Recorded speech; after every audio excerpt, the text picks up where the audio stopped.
The trudge through the escape tunnel was long and dark. It was very fortunate that Owen had dug this tunnel in the basement, as they had felt the ground shake above them that night. 2 nights ago, to be precise. It was a night Owen did not see coming. Those Biosyn men must have thought they were dead, because he never heard anyone else in the tunnels with them. Luckily, Jan was able to walk now that her injury was healed. Regardless, Gray had stuck beside her every step of the way. Zack held his phone in his pocket as they followed Owen's light. None of them had anticipated being presumed dead by a government force. Neither did they predict being saved by a velociraptor. The Mitchell brothers remembered Blue from the island all those years ago. They would have been lying to themselves if they told each other that it was not exactly fun while it lasted. Before the hybrid broke loose, before InGen went into hiding, they had heard the stories about the first park back in 1993. At least in that experience, there weren't sizable crowds of guests flying into a panic. But in no way was news of this even discreet. The books, the news reports, the talk shows. My goodness, the concept of drawing people on the talk shows were nothing like the real thing. Gray could definitely draw better than that. Even Zack could admit it. Even now, when the world knew about the real thing. Owen, Barry's voice echoed through the tunnelway. Do you even know where we're going? Hopefully somewhere where those grunts will never find us, Owen replied, leading the way with his flashlight. Are you all holding up? Good. Came the replies of Barry and the 3 young adults. Barry walked closer next to his old friend and spoke softly to him, ensuring that the children could not hear him. Seriously, do you know where this tunnel leads? I built this tunnel back when I was first making that cabin, Owen let on. Finished it after the whole Lockwood fiasco. It took a while, but I finally got it where I wanted it, near the shoreline. You sure had a lot of time on your hands, Barry said, impressed. I'm sorry I haven't been in touch, man. I get it. You were busy too. We both came a long way since the army, hadn't we? Sure enough. Question? Why the heck was Basilton there? Owen asked. Additional question. What the heck was he doing working for Biosyn? Must have gotten promoted after the Navy. Barry shook his head. Darn, I remember when he was stationed with us. Never saw him use that bazooka since Hudson Bay. He then gave a chuckle. Hate to have been the sap who cleaned that up. Probably scarred him, Owen joked. 4 more jokes about this past event could be reminisced. Owen quickened his pace once he saw what was ahead. It looked as if it were a vault door hanging on the wall at the end of the tunnel. It had been quite a while since Owen had used this tunnel last, so he was just winging it up to this point. The group quickened their pace at the sight of the door. Owen kept his light directly on it as he placed his hands on the large turning wheel. He began turning it clockwise, as this seemed to be the only way to open it. After a few moments of turning, the door slowly opened. The welcome sight and feeling of sunlight was recognized by the weary travelers. Owen led the way as they greeted the day once again. Each of them were very eager to see the outside world once again. And what they saw was exactly what Owen explained. The rolling waves of the ocean before them came from the best water they had seen in days. The water in the escape tunnel had not been the cleanest of hydration. Luckily, Barry had the initiative to bring cleaner bottled drinks with them for their trek through the tunnel. The water of the ocean was a beautiful sapphire blue, a mysterious part of the ecosystem. The ocean was just as dangerous as it was beautiful. Sharks, octopi, swordfish, needlefish, eels, to name a few. That was all from the parts that the world of biology had explored. There was still the darkest of trenches at the bottom of this vast alien percent of their world that had yet to be explored. But ever since what had happened with Mills and his little conspiracy, dinosaurs had reintroduced themselves into not only the land, but the waters as well. The Mosasaurus was a prime example of this fact. the animal best known for killing the dreaded Indominus Rex 6 years prior, had been recently released accidentally and had entered the natural order, becoming top of the ocean's food chain. Owen and Barry stood beside each other as they watched the ocean rocking itself back and forth. The children all looked around at their surroundings, trying to see if there were any part of civilization near them. "What should we do now?" Gray asked. "I vote we stay here," Zach replied in his tired tone of voice. "Safer here than it is out there." "Well, it won't be safe anywhere for long," Jan said as she sat down on a rock. "With Biosyn making their move, it's only a matter of time before they take over everything from here to Puerto Rico." "But what about Mom?" Gray asked. "Do you think she's alright?" "She must be," Zach said as he tried to get a signal on his phone. "She couldn't have chosen a better time to go out." The night the three were attacked and saved by Barry was a very traumatic experience for each of them. Jen especially, since she had gotten wounded by that Dilophosaurus. It took a while to soak in the sound of the soft blowing wind, coupled with the crashing waves. They were relieved to have escaped another brush with death. That is what these sounds brought them. Comfort in a world rapidly changing by the hand of fate and malice. The power of the military, doubled by their new weapons, meant the possibility of what had already changed much of their world today. War. And this was not some average war with nuclear weapons and mass terrorism. This kind of war was a lot more serious than that. Dinosaurs under the influence of some torturous form of manipulation. It was a weapon unlike any other used before. Barry had told them everything he knew about what Biosyn was planning, what they were doing. But he did not know about what exactly was controlling this group of infected dinosaurs the public was calling the Pack. There had to have been an alpha. There was no way a human could control something as dangerous as these experiments. So what could it have been? The peaceful sounds around them were suddenly combined with the sound of tires rolling across pavement. The three of them raised their heads once they heard it and listened for where it was coming from. From the sound of it, they came from the other side of the hill from which they had just come from. Barry and Owen heard it as well and walked up the side along with the children. But when they got to the top, they were very lucky they were laying down. What they saw in their hilltop view was what could be seen as some sort of loading dock. There were dozens of workers gathered to load several of the large crates on their forklifts. Some of them were merely carrying around smaller loads with their bare hands. "Get up there and get it to the headquarters," the chief called out to them. "Miss Dearns expected this delivery by Wednesday." At first, the group thought that these people were part of Biosyn's little party. However, from what the chief was saying, this had denied their beliefs. And of course, there was the InGen symbol on their uniforms. "Any suggestions, Owen?" Barry asked. "We gotta stay discreet so word doesn't get out," Owen whispered. "Those men see us, no doubt it's gonna spread and Biosyn will track us down. We need one of those jeeps." "And how are we gonna get it?" Jen asked as she watched with the group. "Behind those crates." Owen pointed down to the large row of crates on their side of the zone.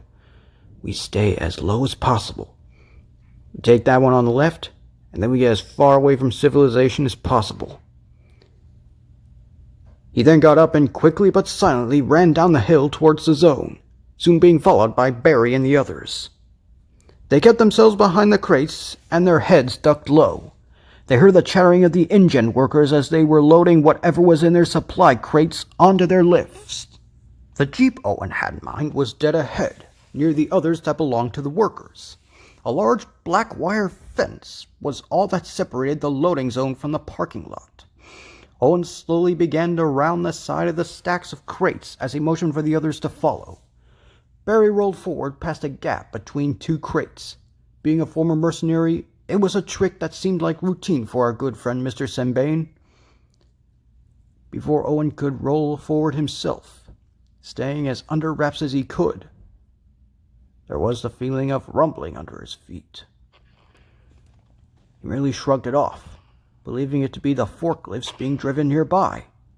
Heck, that's what it had to have been, right? As he continued forward, however, only Gray stopped to put his hand on Jan's shoulder. His face bore a strange expression of puzzlement. You feel that? Barry raised his eyebrow as he and Zack stopped to see what it was that Gray was feeling. Barry had stopped to feel it this time. That hadn't felt like a forklift.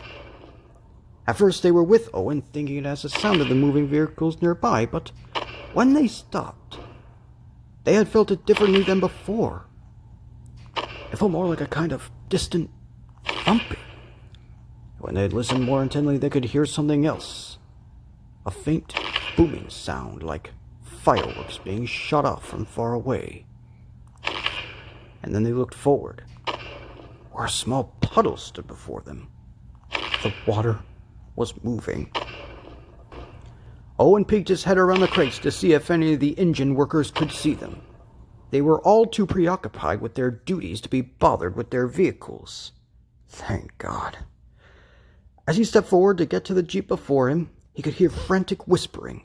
He turned to see Barry and the others waving their arms quietly and shaking their heads. "Owen, don't move," Barry whispered sharply. "Get back over here." "What's the matter?" Owen asked. "I can't hear you." The rumbling was getting louder and closer. Owen looked at the puddle as the water suddenly stopped moving. Goosebumps sprung up from his skin as he tried not to imagine what kind of creature was near him. He then looked back at the jeep. It was so close. If he could just reach it. If he were fast enough. He dashed for it. But when he got there, he saw something behind the parking lot. There was some sort of tree trunk. But this trunk looked different than the others around it. It looked more marbled, scalier. Wait a minute. What? At this moment, how he wished he didn't run out into view. And oh, how he wished he didn't look up at the top of this weird trunk. At the face of the Spinosaurus staring down at him. The beast allowed a shrill roar before lunging forward. Its mighty foot launched the jeep Owen tried to steal right towards him. He quickly ducked out of the way as it impacted with another one of the vehicles, resulting in a large explosion that immediately made him sweat. The Spinosaur turned its ghost white eyes towards the engine crew, who quickly took notice of it and began to scatter in fear. One crew member tried to get to the large crane at the center of the zone, but was beaten to it by another dinosaur. It was the red shape of the Hiracim-infected Carnotaurus. While not as big as the Spinosaurus, the Carno head still had every bit of aggression and fury. Jaws would like to snap around the poor worker. The children looked away as they heard the sickening crunch of bones. This was a sound the Mitchell brothers remembered all too well from the dreaded Jurassic World incident they were forced to have endured. They quickly rushed towards an open gate, hoping they could hide in there. The ground rumbled with the footsteps of the sail-backed terror outside. They heard it snarl as it ripped its claws through anything in sight. Owen tried to make it to the crate with them, but was cut off by the face of the Carnotaur. It snarled as blood from its latest victim dripped from its fangs. He knew it was ready for some more. Luckily, he saw a way to escape it. A ladder on the side of another crate. It was a whole lot closer than that jeep was. He scrambled to it as fast as his legs could carry it, swiftly climbing it faster than he had ever climbed before. A metallic crunching sound, coupled by a foul stench behind him, was all it took for him to figure that Devil Dino was right behind him. Those two horns on his head as sharp as his fangs, the bloodthirsty dinosaur growled as he tried to reach him. Once Owen had reached the top of the crate, the ladder below him was pulled from its hinges by the sheer might of the creature's jaws. One of the most savage creatures in history. That's what it was. It made Owen think he was looking at the face of the devil himself. Heck, he didn't even know which would be worse at this point. Those zombie-like eyes sent a shiver down his spine as they both locked with each other. He didn't even know if they were looking at him when they were this white. At times like this, a man would ask himself a very important question. What is more terrifying? A man with the spirit of a beast, or a beast with the soul of a devil? He saw nothing but a contorted mind being turned against its own will to attack for its puppeteers. And if he thought he was in trouble on the ground, now his troubles truly began. The dinosaur leapt from the ground with those limber legs and clenched his jaws onto the side of the crate. Time to run, Owen thought as he leapt to another crate from another stack. A roar from behind him told him that Carno was now on his heels. In their own crate, Gray and the other children saw as men fled at the sight of the Spinosaurus. One man ran into their crate, presumably having the same idea as them: hiding. They yelled at him to hurry, but behind him, the humongous shape of the Spinosaurus lumbered as it spotted him and stomped his thunderous stomps as he followed him. Soon those crocodile-like jaws snatched him up as his screams were replaced by those horrible crunching sounds. And once that was finished, the only thing that scared them now was a giant super predator glaring at them with those lifeless eyes. With a growl, it lunged forward and rammed its jaws into the crate. However, they were too large to fit all the way inside. The children screamed in terror as the crate was slung around by the furious dinosaur, their screams coupled with its roars and growls. And then they felt the crate be lifted off the ground by the might of the beast. The three of them held onto the bars on the walls, hoping to avoid being caught in those jaws like that unfortunate worker was. Soaked in blood and smelling foul, the inside of the Spinosaur's mouth was not something anyone would want to be faced with. The very smell of it made them want to hurl. After much thrashing, the crate was flung from the jaws of the super predator and back onto the ground, where it was sent rolling. Feeling themselves roll out of control, the children also could feel when the crate came to a stop. They heard the Spino growl in anticipation as they felt its footsteps approaching. Gray looked to his side to see Zack lie unconscious to him, bruised and battered from the impact. He put his hand to his head, where he was hit by a wave of dizziness himself. He felt the warm feeling of blood on his forehead. Jen, however, was just sitting there, staring outside. She had just watched people get eaten. It didn't have to be said that she was in shock. The shaking of the ground was like the sound of death to them. They knew the creature was right outside, and it knew they were in there. The great foot of the reptilian terror dropped in front of the crate. Its claws dug into the earth as a rumble came from the top of the crate. They knew its blade-like fingers were grasping the top, right above their heads, and then they saw them break through the roof slowly, flexing in anticipation. They felt them drag it around in some sort of sadistic pleasure. From a hole in the roof that was caused from the impact, they could see the zombie-like eye of the dinosaur peering at them. Most likely being in control of its own actions, this animal had been changed from one that only attacked of its own will to a feral monster under the influence of a force beyond its control. As it let out another roar, the Spino then craned its neck towards them and clamped its jaws onto the side of the crate, pushing the sides in with its mighty jaw muscles. At this moment, neither Gray or Jan had an idea as to what to do. If they stayed there, they were dead. If they ran, they were dead. But if they could make it out and find a place to hide, then there was a remote chance that they could evade their demise. With Zack over his shoulder and Jan helping carrying him, they did it. They ran. They ran as fast as their legs could carry them. But as Gray ran, he felt a numbing pain in his leg. With horror, he realized that his leg was sprained. But he had to keep going. His brother and girlfriend were in danger. They dared not to look back out of fear of the terror of the dinosaur freezing them in place. I saw Barry up ahead in a jeep that he salvaged from the parking lot. Apparently, he found the keys among the remains of one of the unfortunate workers who were caught by either the Spino or the Carno. He hurriedly waved for them to get in the vehicle, which they did without a second thought.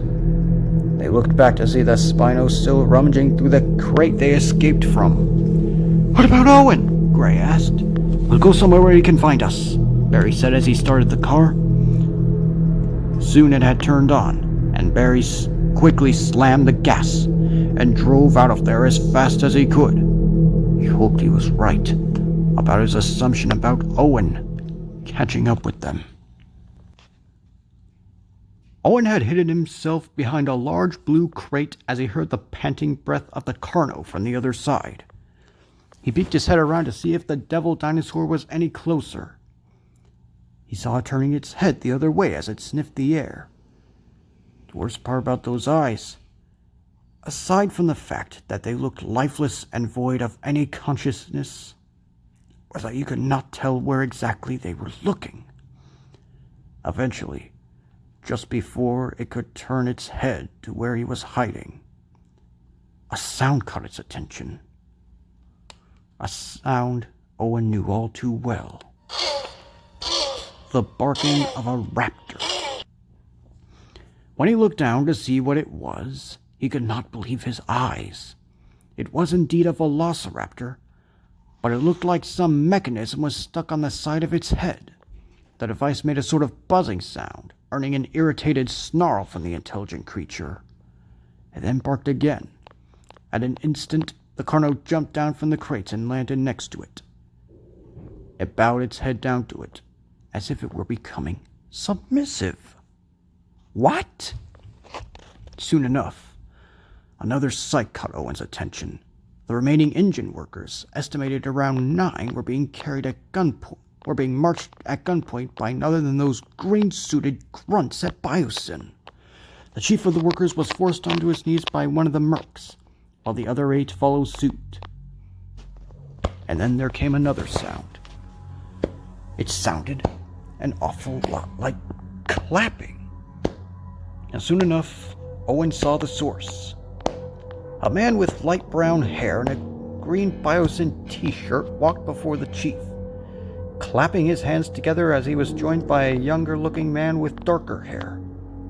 And next to him was none other than that jerk who bombed Owen's cabin, Basilton. "You know, I've got to hand it to Wu," the first man said as he held his hands together, ceasing his clapping. "He sure knows how to make 'em." "Louis Doxson," the chief glared out at him as the raptor stood by the side of the second Biosyn official, visibly disturbing him. "So Biosyn has finally returned. I thought you all went bankrupt years ago. What's the matter? Steingarten run out of ideas?" "Unfortunately, Mr. Steingarten has recently retired," Dodson replied.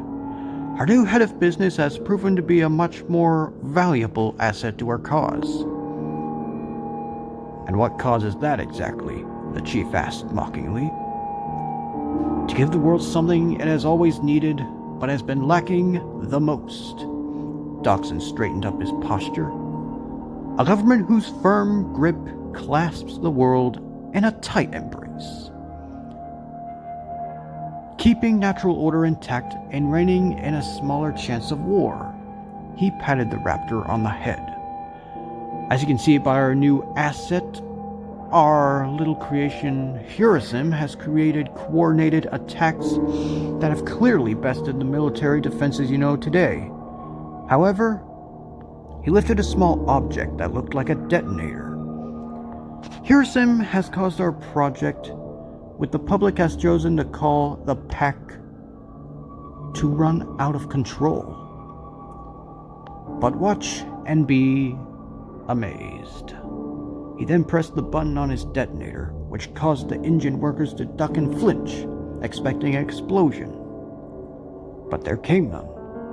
Only a buzzing sound, which caused the raptor to snarl in pain before letting out a few more barks. The Spinos soon came stopping into view, and knelt down to it just like the Carnotaur did. Dodgson smirked with pride. Now, it is truly perfected. The chief looked aghast at this revelation. You are a madman. You have bent these creatures out of their true boundaries and have shaped them to your liking. John Hammond would never have allowed this to happen. You will all fall for this. I will see to it that you will find your... With the mighty sound of a gunshot, the chief fell on his back, dead as dust. Dodgson glanced down at the gun he had taken from the younger man beside him with a small smirk. Thanks, King. Howard King just stood there in silence. He seemed as if what Dodgson had done was not exactly something he had agreed with. Basildon, however, took no notice of this and turned to Dodgson with an indifferent expression. What should we do with the rest of them? Dodgson took one look at the remaining 8 engine men before turning to walk away. Who made it clear to me? No loose ends. Basildon clearly knew what this meant and nodded to his men. They all aimed their guns at the workers' heads as Dodgson, King, Facet ZZ67S, and his 2 subordinates departed from their sight. They all ignored the sound of gunshots echoing through the graveyard that was once a loading zone.